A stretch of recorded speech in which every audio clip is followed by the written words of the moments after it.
महायुतीमध्ये सुरू असलेल्या धुसफुशीच्या संदर्भातली बातमी आहे आणि आता शिंदेंच्या आमदारांच्या शिवायच रायगड जिल्हा वार्षिक नियोजनाची एक बैठक झाली आहे। यावरती आता अजित पवार यांच्या कार्यालयाकडून स्पष्टीकरण सुद्धा देण्यात आलंय।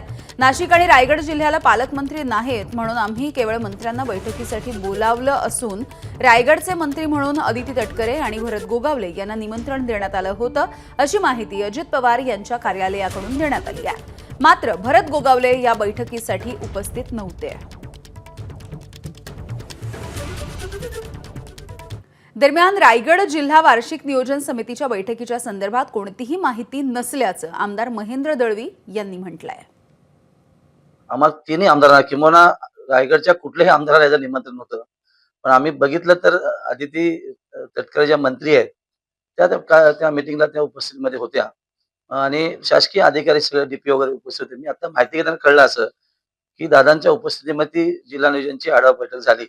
खरं तर स्थानिक लोकप्रतिनिधींना त्यांच्या कामा स्वरूपात याच्या अगोदरती एक बैठक होऊन जिल्हाधिकारी स्तरावरती त्याचं नियोजन करून त्या बैठकीला जाणं काळाची गरज होती, पण या संदर्भातली कुठलीही चर्चा झालेली नाही आहे।